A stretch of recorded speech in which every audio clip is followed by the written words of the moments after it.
북한은 올해 유례를 찾을 수 없는 가장 많은 숫자의 미사일 도발을 감행하면서 한반도 주변 안보를 위협했습니다.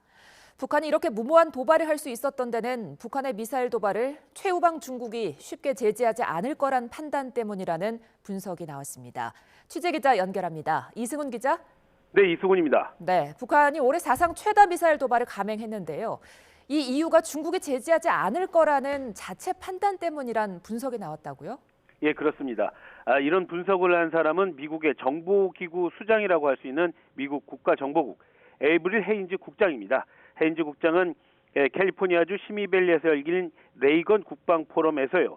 북한의 도발에는 여러 이유가 있겠지만 무엇보다 중국이 자신들에게 책임을 묻기 쉽지 않은 상황이라서 그걸 잘 알았기 때문에 더 많은 미사일 도발을 한 걸로 보인다는 말을 했습니다. 또 중국이 코로나19 항의 시위 등 국내 문제에 더 신경 쓸 수밖에 없는 게 아니냐는 지적에 대해서도요. 중국은 지금 국내 문제로 복잡한 상황이라서 북한 외에 신경 써야 할 게 많다는 말을 덧붙이기도 했습니다. 헤인즈 국장은 이어서 우크라이나 전쟁이 반발하면서 이제 북한은 러시아와 더 가까운 나라가 됐고 그러면서 러시아가 거부권을 가진 유엔을 통한 추가 대북 제재는 사실상 어려워졌다고 설명을 했습니다. 또 북한의 7차 핵실험 동향을 계속 주시하고 있다면서 추가 핵실험의 가능성 여전히 남아있다고 강조하기도 했습니다. 네, 거기에 덧붙여서 한국과 일본 등 아시아 동맹의 안보를 위한 핵 전력을 현대화하는데 국회가 적극적으로 도와줘야 한다. 이런 요구도 있었다고요. 네, 그 말을 한 사람은 로이드 오스틴 미국 국방부 장관입니다. 한국 등 미국의 동맹을 방어하는 데 필요한 핵 전력 현대화 예산을 미 국회가 빨리 처리해달라고 촉구를 했습니다. 오스틴 장관은 앞으로 몇 년이 중국과의 경쟁 판도를 결정할 거라면서 중국에 대응하기 위해서는 미 의회가 적극적으로 도와달라는 그런 말을 한 건데요.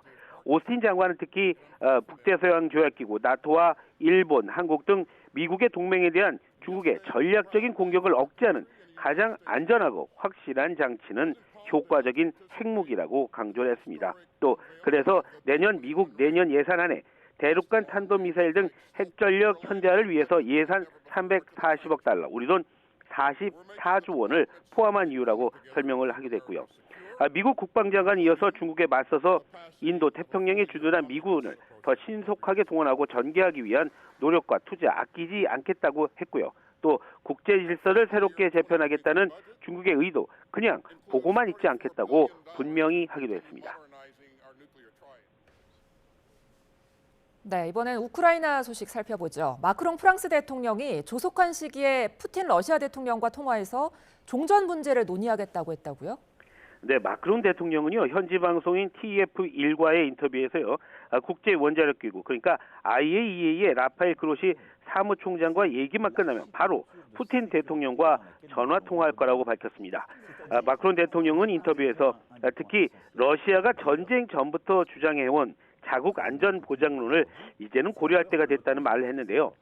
이게 러시아를 현재 협상 테이블에 앉게 할 수 있는 명분을 주는 종전 협상의 유인책이라고 볼 수 있기 때문에 앞으로의 평화 협상에 기대를 갖게 하고 있습니다.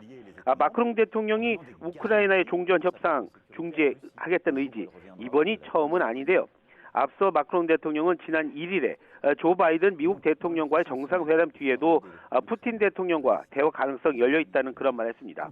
그때도 바이든 대통령은 푸틴 대통령이 종전에 관심이 있을 때만이라는 대화의 조건을 달았지만 마크롱 대통령만큼은 적극적으로 통화할 예정이라고 말해서 두 대통령 간의 인식의 차이가 컸습니다. 지금까지 YTN 이승훈입니다.